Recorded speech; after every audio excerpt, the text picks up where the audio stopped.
నమస్తే మాట్లాడే ప్రయత్నం చేద్దాం. ప్రస్తుతం మనతో పాటు TPC general secretary Charan Kaushik Yadav ఉన్నాడు. ప్రధానంగా జూబ్లీహిల్స్ ఉప ఎన్నికల మీద అధికార పార్టీ ఇటు ప్రతిపక్ష పార్టీ మాటల యుద్ధం నడుస్తుంది. ఇది రౌడీ రాజ్యము, మంత్రులు ముఖ్యమంత్రి వాటాలు పంచుకుంటున్నారు, దండుపాలెం బ్యాచ్ అంటూ ఇక మంత్రివర్గం మీద ప్రతిపక్షాలు కామెంట్ చేస్తున్నాయి. మాట్లాడే ప్రయత్నం చేద్దాం. ఏమనిపిస్తుంది ప్రతిపక్షాలు చేస్తున్న కామెంట్స్ కావచ్చు, దండుపాలెం బ్యాచ్ అనేటువంటి కామెంట్ కావచ్చు? అంటే ప్రధానంగా బీఆర్ఎస్ పార్టీ అధికారంలో ఉన్నప్పటి అప్పుడు మాగంటి గోపీనాథ్ గారే 2014 నుంచి 23 వరకు ప్రధానంగా రౌడీ రాజ్యాన్ని నడిపి ఏ నాయకుడైనా ప్రశ్నించినా, ఏ నాయకుడైనా ఎదుగుతున్నా కూడా కేసులు పెట్టించి ఇండ్లం కూలగొట్టిన చరిత్ర మాగంటి గోపీనాథ్ గారి. అనవసరంగా కాంగ్రెస్ పార్టీ అభ్యర్థి ఒక మంచి బీటెక్ ఆర్కిటెక్ట్ చదువుకున్న వ్యక్తి, మంచి అనుభవం ఉన్నటువంటి నాయకుడు, యువ నాయకుడు. 2014లో ఎంఎం నుంచి పోటీ చేస్తే సెకండ్ వచ్చిండ్రు, 2018లో ఇండిపెండెంట్ పోటీ చేస్తే దాదాపు 19,000 ఓట్లు వచ్చినాయి. అట్లాంటి వ్యక్తి మంచి భారీ మేయాడు రాబోతుందని చెప్పేసి గ్రహించిన BRS party, Bharatiya Janata party rowdy అనే ఒక ముద్ర వేసే ప్రయత్నంలో కేసీఆర్ వ్యాఖ్యలను భారతీయ జనతా పార్టీ బలపరుస్తూ ఉంది. దానిలో భాగంగా రౌడీ అని చెప్పేసి ముద్ర వేసే ప్రయత్నం వారు చేస్తూ ఉన్నారు. రౌడీ రాజకీయం అందరికీ ఉన్నది. బీఆర్ఎస్ పార్టీలో ఉన్న నాయకులకు మొన్న చేర్చుకున్నటువంటి సల్మాన్ ఖాన్ గారి మీద 25 కేసులు ఉన్నాయి. వారి మీద పోక్సో కేసులు ఉన్న పరిస్థితి మనం చూసినాం. అట్లాంటి వ్యక్తిని కేటీఆర్ గారు బీఆర్ఎస్ పార్టీలో ఆహ్వానించినట్టునే బీఆర్ఎస్ పార్టీ ఎంతసేపు కాంగ్రెస్ పార్టీ బురదలే ప్రయత్నంలో వారు ముందుకు పోతున్నారు. కాంగ్రెస్ పార్టీ అధికారులకు వచ్చిన తర్వాత మేము పెట్టినటువంటి పథకాల ద్వారా ప్రతి ఇంటికి ₹1,00,000 తక్కువ కూడా ప్రయాణం జరిగిన మాట వాస్తవం. అది 6 కిలోల బియ్యం కావచ్చు, సన్న బియ్యం కావచ్చు, 200 యూనిట్ల వరకు ఉచిత కరెంట్ కావచ్చు, ₹500 గ్యాస్ సిలిండర్ కావచ్చు, అదే కాకుండా ఆర్టీసీలో ఉచిత బస్ ప్రయాణం కావచ్చు. ఒక్కొక్క మహిళకు, ఒక ఇంట్లో ఒక మహిళకే ₹33,000 ప్రయాణం జరిగింది ఇప్పటివరకు. అదే కాకుండా సన్న బియ్యం ద్వారా ₹38,000 ప్రయాణం జరిగింది. అదే కాకుండా 200 యూనిట్లు కావచ్చు, ఉచిత కరెంటు ద్వారా దాదాపు అదొక ₹40,000 ప్రయాణం. మొత్తం దాదాపు ₹1,00,000 తక్కువ కాకుండా కాంగ్రెస్ పార్టీ పెట్టినటువంటి పథకాల ద్వారా మాత్రం ఉచితంగా లాభం జరిగిన మాట వాస్తవం.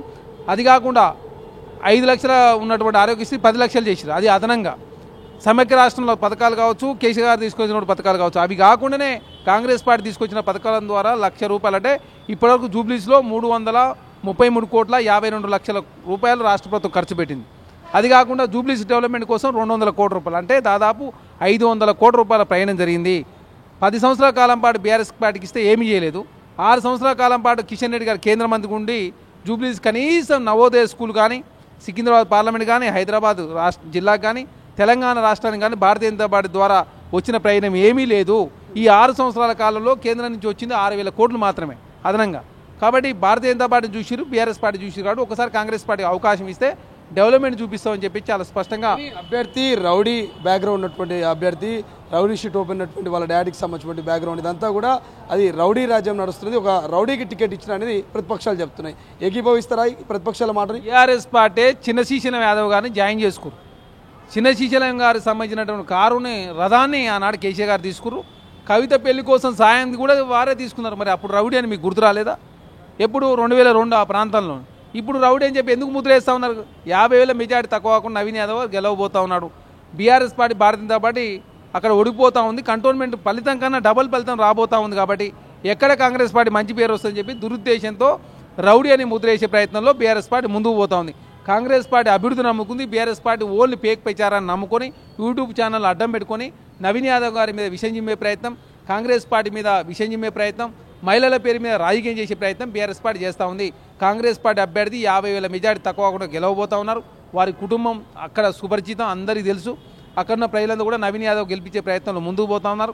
కాంగ్రెస్ పార్టీ అధికారులకు వచ్చిన తర్వాత 40,000 కుటుంబాలకి ఇప్పటివరకు ఉచిత పథకాల రూపంలో సన్న బియ్యం కావచ్చు, 200 వరకు ఉచిత కరెంట్ కావచ్చు, ₹500 గ్యాస్ సిలిండర్ కావచ్చు, ఆర్టీసీ ఉచిత బస్ ప్రయాణం ద్వారా రాష్ట్ర ప్రభుత్వం ₹6,000 కోట్ల ఇప్పటివరకు ఖర్చు పెట్టింది.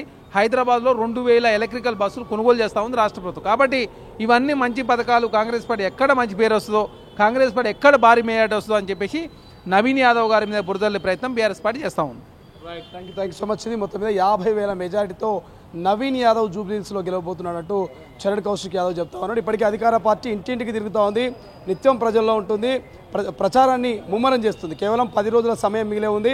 ప్రత్యర్థులు బలంగా ప్రయత్నాలు చేస్తూ ఉన్నారు. అధికార పార్టీ, ప్రతిపక్ష పార్టీ, విపక్ష పార్టీలన్నీ కూడా ఎట్టి పరిస్థితుల్లో ఈ సీటును కైవసం చేసుకోవాల్సిందే, ఇక్కడ జెండా ఎగరవేయాల్సిందే. ఇక్కడ నుంచి రాబోయే లోకల్ బాడీ ఎన్నికలు కావచ్చు, జిహెచ్ఎంసీ ఎన్నికలు కావచ్చు, భవిష్యత్తు జనరల్ ఎన్నికల్లో మరి ఈ జూబ్లీహిల్స్ ఉప ఎన్నికనే తీవ్రమైనటువంటి ప్రభావాన్ని చూపుతుంది. కాబట్టి అందరి ఫోకస్ మరి జూబ్లీస్ ఉప ఎన్నిక మీద ఏం జరుగుతుంది, ప్రజలు ఎటువైపు మరి మొగ్గ చూపబోతున్నారు, ఎవరికి పట్టం కట్టబోతున్నారు అనేది భవిష్యత్తులో చూడాల్సిన అవసరం ఉంది. కెమెరా పర్సన్ అజయ్తో శ్రీశైలం, తొలి వెలుగు, హైదరాబాద్. అసలైన తొలి వెలుగు. ఫాలో వాట్సాప్ @తొలి వెలుగు official.